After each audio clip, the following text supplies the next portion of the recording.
जहाँ तक इस कार्यक्रम का जो सब्जेक्ट मैटर है, तो मैं ये समझाऊं कि अगर ये हम कहें कि सामाजिक आर्थिक परिवर्तन, तो परिवर्तन तभी होता है जब कहीं जरूरत होती है।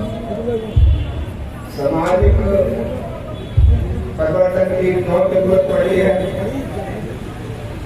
आर्थिक परिवर्तन की बदलाव की क्यों जरूरत पेश आ रही है, तो इसका निश्चित ही कोई न कोई बड़ा गंभीर कारण है।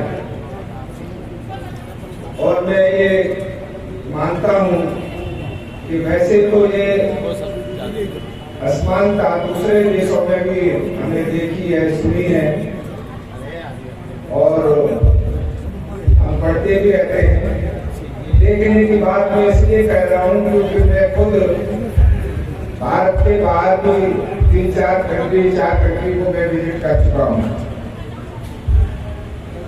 लेकिन अपने यहाँ तो ये जो सामाजिक आर्थिक विषमता है, तो वो सही मायने में देखा जाए तो बहुत ही अद्भुत है, बहुत ही विचित्र है, बहुत ही अलग टाइप की है। और इस सामाजिक विषमता की वजह से ही मैं कह सकता हूँ दावे के साथ आर्थिक विषमता भी उसी की जननी है, उसी के कारण है। जो समाज में असमानता आई, गैर बराबरी आई, उसकी वजह से ये आर्थिक विषमता भी जो आजकल हम आप देख रहे हैं या बहुत सारे रिपोर्टें आती रहती हैं, तो ये अब किसी से ढकी छिपी बात नहीं है। अब मैं अगर ये कहूँ कि भाई हमारे देश में ये सामाजिक विषमता क्यों अलग है, तो उसका बहुत सीधा सा कारण है कि हमारे यहाँ ये जो समाज रचना है, तो विषमता के लिए यहाँ जाति और वर्ण के आधार पर ये स्थापित हुई है। हमारे देश में जाति की और वर्ण की आईडी के आधार पर लोगों को पहचाना जाता है, और आज का विषय है सामाजिक आर्थिक परिवर्तन। 2 लाइनों से सम्मान दे रहा हूं। कोई चलता पद चिन्हों पर कोई पद चिन्ह बनाता है, वो वीर पुरुष, वो महापुरुष दुनिया में पूजा जाता है। ये बाबा साहब के विचार दुनिया में। श्रद्धेय साथियों, 2 लाइन और दे रहा हूं। जिंदगी में कभी हताश नहीं होते और तकदीर से कभी निराश नहीं होते। इन हाथ की लकीरों पर विश्वास मत करना, क्योंकि तकदीर उनकी भी होती है जिनकी दोनों हाथ नहीं होते।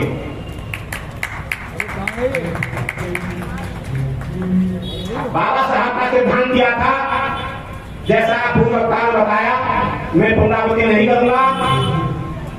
लेकिन हुआ क्या है कि हम बाबा साहब को तो पूर्णतः मानते हैं, लेकिन बाबा साहब की नहीं मानते हैं। उन्होंने जो कहा था, अगर उस पर सत्य चलेंगे तो बाबा साहब ने बोल दिया है, हम यहाँ जो बैठे हैं साफ सुथरे कपड़े पहन के, ये बाबा साहब के संविधान की देन है। और नहीं, आज से 100 वर्ष पहले क्या होता रहा होगा, आप कल्पना करके से हट जाएंगे। इनको जो अहंकार हो गया है, अहंकार का क्या फल होता है? 2 लाइनों से सुनिए। अहंकार में सब धन, जीवन और वंश ना मानो तो देख लो, रावण, कौरव, कंस।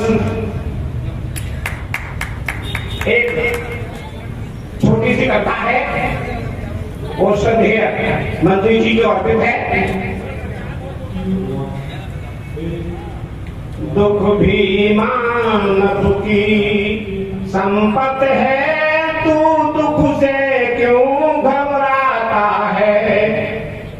दुख भी मानव की संपत है, तू दुख से क्यों घबराता है।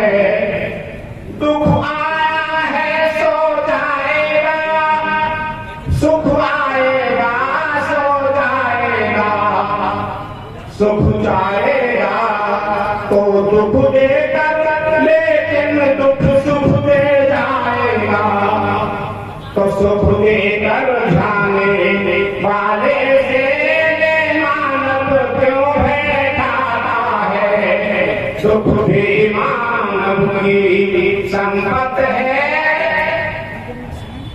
तू दुख से क्यों घबराता है।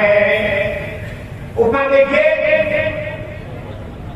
ये दो भाई कांता जी को पकड़ा है, उनके लिए सुख संध्या का वह लालक्षित। संध्या कितनी प्यारी होती है, फिर क्या होता है।